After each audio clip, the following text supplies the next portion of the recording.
200 years ago, the buffalo or American bison roamed the Great Plains of North America. It was probably the most populous land animal in the planet at the time, and herds could number into the millions. The Native Americans were entirely dependent for their livelihood on this buffalo. They would obviously eat the meat for food. They would use the hides for clothing and to make tents for shelter. They would use the tendons as bowstrings. They would burn the dung for fuel. They would boil the bones and the hooves for glue. Everything of the buffalo was used. Nothing was wasted. And everything was needed. And so when the American government decided to eradicate the Indian, the strategy they chose to do this with was to eliminate the buffalo with terrifying success. Within a couple of decades, there were 2 tiny herds of buffalo left, counting about 2,000 heads each, living on reservations. And the Indian went the way of the buffalo, living in reservations, their way of life lost forever. If you fast forward to the here and now and you look around you, and we heard Pierre Vellinga say something about some of the stuff we're doing to our planet earlier today. We're kind of going the way of the buffalo ourselves. With climate change, with all of the minerals and fossil fuels we're extracting from the planet, at the same time a double whammy of we're cutting down all the rainforests that are the lungs of this planet. If you look at the amount of poverty throughout the world, more than 1 billion people living under the absolute poverty line, scraping by for food each day. It doesn't really take a rocket scientist to figure out that this isn't going to last. In fact, anyone that thinks that infinite growth is possible on a finite planet must either be confused or an economist. And while we laugh, our world is really actually quite literally going to hell in a handbasket.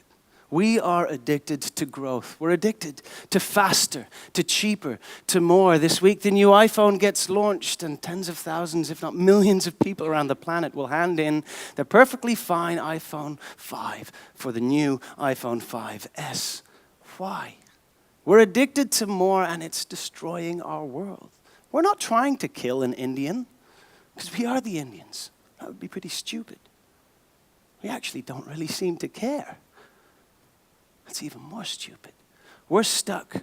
We're addicted to faster, to cheaper, and more. At the core of this whole system, we have lost the idea, which is probably one of the most valuable core basics of being a human, is that the most important things in life aren't things, but still everything around us is dictated by things. Government's main metric is the gross domestic product, which is based on things. Large multinational corporations, eventually they measure their success by the annual return to stockholders. But we have lost the fact that the most important things in life aren't things. Then why are we running the world as if they were? You don't need to be a rocket scientist to realize this is not going to last forever. All you have to do is open up any history book and you will see every system fails eventually, from the ancient Romans through to the Mayans and through to the people at Easter Island. All systems that failed because they went so far over the boundaries of what they could actually sustainably do that they totally imploded. But if you also look in those same history books, you see that it's not implosion that is the only option. You can see that time and time again, people stood up and they said, it does not have to be this way. And they would push over the world that they would see at that moment. And they would create space for a new world, from the storming of the Bastille to the nailing of a whole bunch of theses on the doors of a church in Wittenberg almost 500 years ago. You see that change is not only a possibility, it has been a reality throughout the history of mankind. For the first decade of my life, I lived under the dark cloud of the Cold War and the potential nuclear bomb that would come and wipe us out in Armageddon. And on my 11th birthday, everyone seemed to be happy. Smiles all over. I thought it was because it was my birthday, but it was the day the Berlin Wall fell. How did that Berlin Wall fall? Well, a little while before that, there were some people in Eastern Europe that says, this cannot last. And so they did what any revolutionary does. They organized a picnic. They put a picnic right next to the Iron Curtain. And there was one very brave man that took a bunch of wire cutters with him. And he walked up to that fence, which was even braver. And he started snipping through the wires. There were soldiers all around. They were terrified, but they refused to shoot. They did not shoot. This man kept snipping. They kept not shooting. By this time, there was a bunch of people standing around him. And once he had actually gotten a hole in this iron curtain, he did the bravest thing he could have done. He stepped through. And still, the soldiers didn't shoot. And after this brave man went through, more people went through. And more people went through. And within a couple of hours, thousands of people had crossed the iron curtain.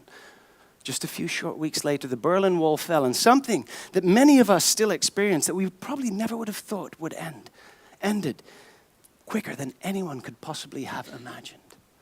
Change is possible. The question isn't if this system will fall. The question really isn't even when.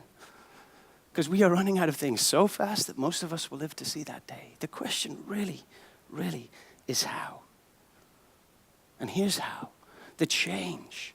A hopeful, bright new world is starting to grow through the cracks of the breaking world around us. I see it all around me, from urban gardening in the big cities, to people starting to try to get back to local economies, to people actually caring about what they buy, to the upcoming of the fair trade movement, as well as the critique on the fair trade movement to actually get things done right. All over, everywhere you see, you can see the cracks starting to take place for a slower, for a fairer, for a better world instead of a faster, a cheaper, a more world.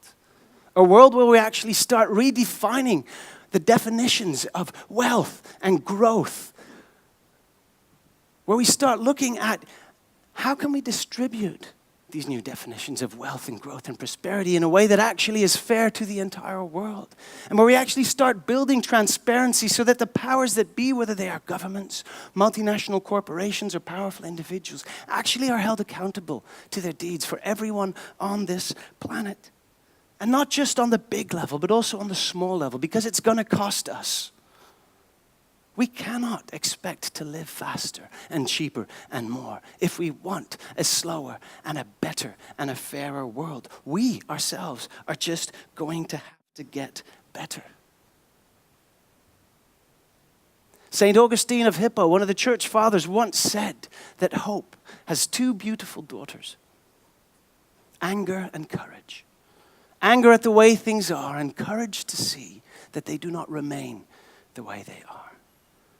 So if the question is not if this world will fall, if the question is not when, because most of us will live to see that day, if the question is how, then it's up to us to get up to the iron curtain and to snip through our iron curtains. It's up to us to see a change. And it's very, very simple. We need to start finding our own Bastilles to storm, up the barricades. We need to take the sledgehammers to our own Berlin walls of, I don't know, shall we call it greed? Shall we call it not really caring about the future, but living in the here and now and speed? We need to start taking our sledgehammers to our Berlin walls. We need to start nailing our theses to the doors of the 21st century Wittenberg churches. It can be done because it has been done before. And I think that we can do it again if we all step out with hope on our tongues, anger in one hand and courage in the other. Thank you.